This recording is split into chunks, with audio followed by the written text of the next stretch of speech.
네, 정부가 엊그제 주 52시간 근로제 개편 방안을 발표를 했죠.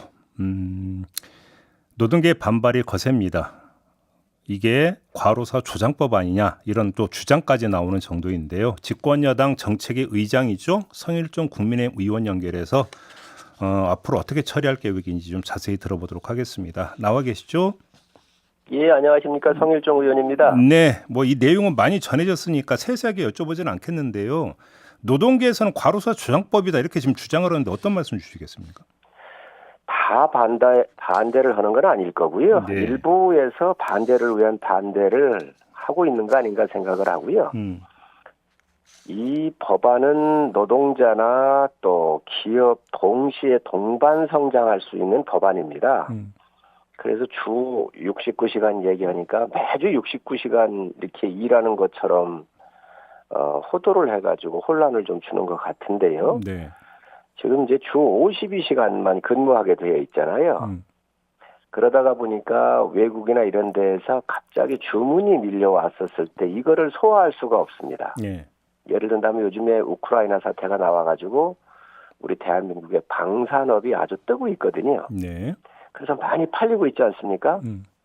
그러면 이 타이밍을 놓칠 수가 없는 것이지요. 네. 그래서 이럴 때는 우리가 69시간씩 이렇게 좀 하고 그러면 또 그 더 일한 거에 대해서는 월이나 분기나 연 단위로 다음에 예를 들어서 자기가 이번 달에는 내가 10시간 일했으면 다음 달에는 10시간을 덜 일할 수 있는 거잖아요. 네.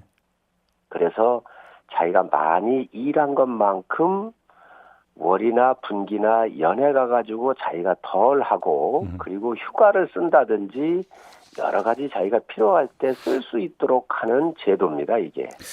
의장님, 이 점을 예. 한번 여쭤볼게요. 다른 데도 아니고 노동부가 설정한 과로사 인정 기준이 되는 그 노동 시간이 있거든요. 예. 근데 그래서 연속해서 11시간은 의무적으로 휴식을 또 하게 되어 있지요. 예. 그래서 그거에 대해서 다 맞춘 겁니다. 선진국도 다 이렇게 하고 있거든요. 아니 아무튼 근데 노동부가 설정한 과로사 인정 기준보다도 예를 들어서 69시간이면 그거보다도 시간이 더 긴 건데 어떻게 그러니까 버텨낼 수가 있는 건가요?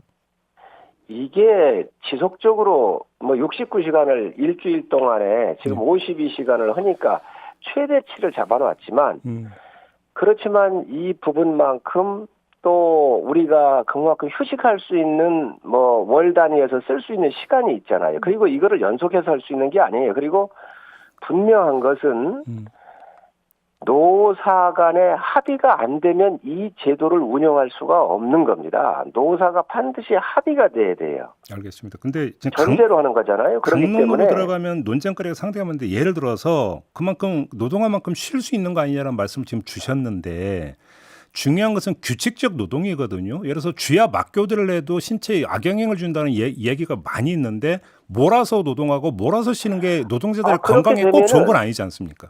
그렇게 되면은 이게 이제 계절적 수요나 이러한 특수한 케이스 같은 경우에 기업도 일을 해야 되고 근로자도 일을 해야 되니까 이거를 하는 것이지. 네.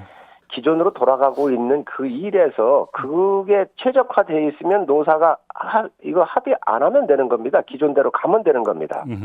예를 든다고 한다면 여름철에 이 얼음 수요가 많잖아요. 예. 그럼 얼음 공장 어떻게 할 거예요? 겨울에 얼음 수요보다는 여름철이 많기 때문에 이때 한철일 때는 좀 더 여유 있게 유연성을 가지고 일을 충분히 하고 또 가을이나 겨울에 가서 휴가도 가고 가져가고 여행도 갈 수 있도록 했으면 좋겠다.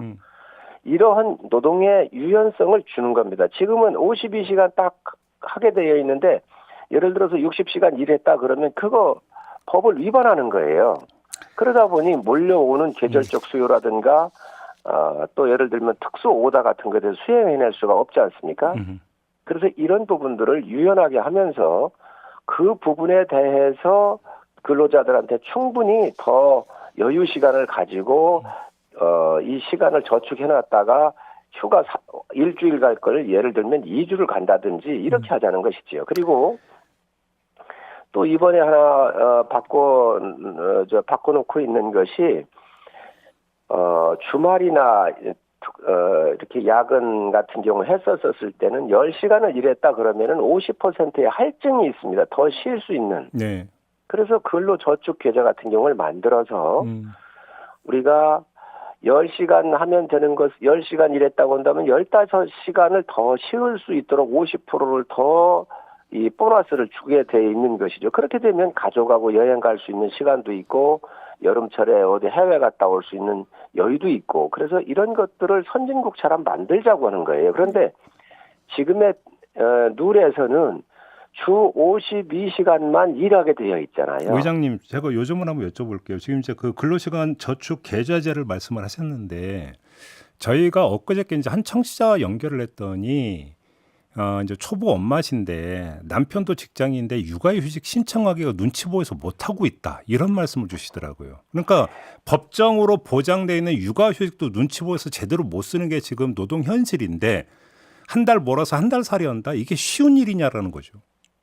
그렇게 지금 현재 우리가 쭉 다 발전해 가야죠. 주 52시간 할 때도 방향성은 맞는 거 아닙니까? 네. 그 잘못됐다고 하는 건 아니에요. 방향성은 그렇죠. 많지만 우리가 현장 상황이나 이런 것들을 좀 고려가 덜 됐던 부분들이지요. 그래서 그 방향성에 맞추어서 유연하게 조금씩 조정을 하자고 하는 것이지요. 그래요. 예.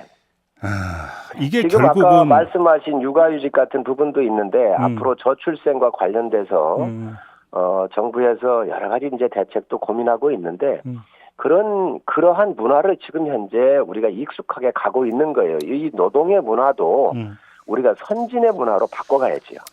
알겠습니다. 지금 여기서 이제 이제 몇 가지 쟁점에 대해서 이제 당장 도출이 되는데 이거 국회 통과되는 입법 사항이죠, 의장님? 그렇습니다. 이 부분에 대해서는 제가 볼 때는 이 2030과 관련된 청년층 같은 경우도 다들 좋아하고요.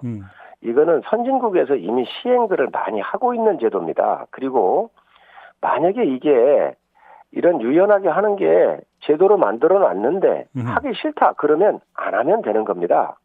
노조가 우리는 이걸 받아들이지 않겠다 해서 반드시 노사 합의 사항이기 때문에 하기 싫으면 안 해도 되는 거예요. 그러면 일감이 갑자기 좀 들어오거나 또 계절적 수요가 있는데 이거 하기 싫다. 기존대로 가겠다. 그럼 그대로 가면 되는 겁니다. 의장님 잘 아시겠지만 지금 노조 조직률이 한 14%밖에 안 되고 그래서 정부가 이 점을 고려해서 그러면 예를 들어서 이제 뭐 그 노동자 대표를 뽑는다 이런 방안을 그러니까 제시한 거 저도 봤는데요. 근데 거기서 노조조차 없는 상태에서 이 문제를 협의하기 위해서 그러니까 사원 대표를 뽑으면 회사의 입김이 더 크게 작용할 수도 있는 거 아닙니까? 현실적으로 그 과정에서. 만약에 그런 부분이 이제 나오게 된다면 다시 보강을 하면 되지요. 그래요. 그걸 어떻게 보강할 수 있는 거예요?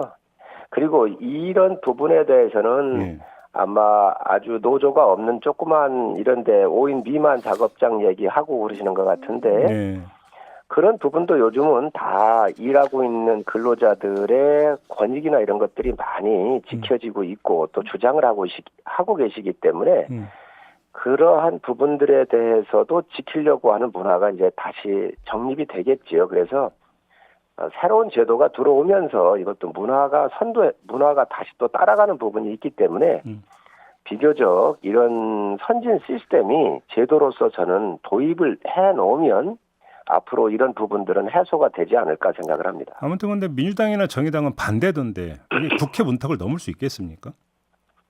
제가 볼 때는 노조 측에서 이거를 반대할 이유가 없는 거거든요. 예, 제가 볼 때는 굳이 그러면 이렇게 계속해서 마치 이 사업주가 계속해서 일만 하면서 휴식을 안 주는 것처럼 얘기를 하고 있는데 그런 제도가 아니에요.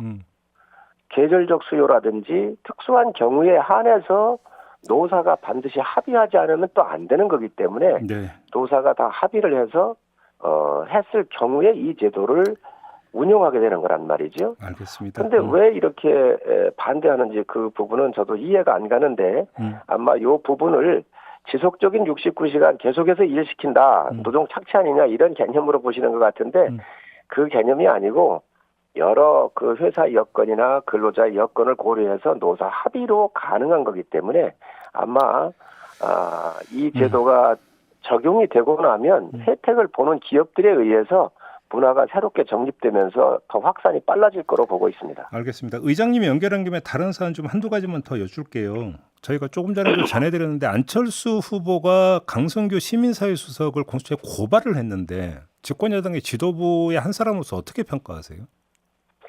우선 시민사회 수석실의 행정관이 뭐 여러 가지 얘기를 했다 그래요. 예. 근데 정확한 내용이 알 수 없지만 어쨌든 바람직하지 않은 거는 맞습니다. 그리고 지금이야 뭐 당내 선거든 또 당내 선거가 아니든 선거할 때는 네. 승리하기 위해서 뭐 최선을 다하고 있는 거니까 아마 그런 측면에서 이해하면 되지 않을까 생각을 합니다. 그러면 경선 끝나면 이것도 유야무야 되고 없던 일이 될 수 있다 이런 말씀이신가요? 취지는? 그거야 끝나봐야 알겠지만, 만약에 대통령실의 행정관이 개인적으로 여러 가지 좀 무슨 일을 했는지 정확하게는 모르지만 문제가 있다고 한다면 그 행위에 대해서 책임을 져야 되는 거 아니겠습니까? 근데 오히려 안철수 후보 측에서는 선거 결과에 승복할지도 이 수사 결과를 보고 결정하겠다 이런 지금 발언이 나오던데. 당내에 100만 명에 가까운 분들이 선거를 하는데 뭐 행정관이 그렇게 무슨 영향력을 행사할 수 있겠습니까? 아무래도 선거 오늘이 이제 발표가 될 텐데요. 선거입니 다 끝났고 네. 선거 전략적 측면에서 접근하지 않았겠나 생각을 합니다. 지금 아무튼 의장님도 조금 전에 바람직한 건 아니라고 그러니까 평가를 해주셨는데, 근데 대통령실에서는 뭐 달다 쓰다 가타부타 지금 얘기가 없는데 이런 그러니까 태도는 어떻게 평가하십니까? 조사를 하고 있겠지요. 그래요? 아니 이미 녹취록까지 다 공개가 됐는데 그 조사가 그렇게 오래 걸릴 사안인가요? 그래도 전후 사정에 대해서 다 좀 따져봐야 되지 않겠습니까? 왜 그런 걸 했는지. 그래서 조사라고 하는 것이 뭐 하루 만에 끝날 수 있는 건 아닐 테니까는요. 알겠습니다. 아무래도 조사를 하고 있겠지요. 그리고 정의당이 그 50억 클럽 특검 말고 이른바 김건희 특검법도 발의를 하겠다 이런 입장을 내놓는데 어떻게 받아들이십니까?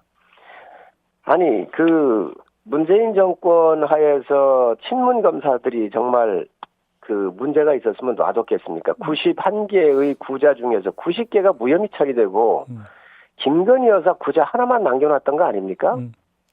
그것도 김건희 여사의 변호인들이 조사를 받겠다고 그러니까 그것도 안 했잖아요. 왜? 이거를 조사를 받으면 종결을 해야 되기 때문에 이런 사안에서 무슨 특검을 하자는 것이죠. 이미 21년도 6월 29일 날 당시 윤석열 검찰총장이 대선 후보로 대선에 출마하겠다고 선언을 한 이후였기 때문에 21년 7월에 그 이후에 그 7월 달에 6월 달에 대선 후보 선언을 했고 7월 달에 이 부분에 대해서 검찰 조사가 시작이 된 건데 문제가 있었으면 이미 그 당시에 후보로 못 나왔습니다. 알겠습니다. 네.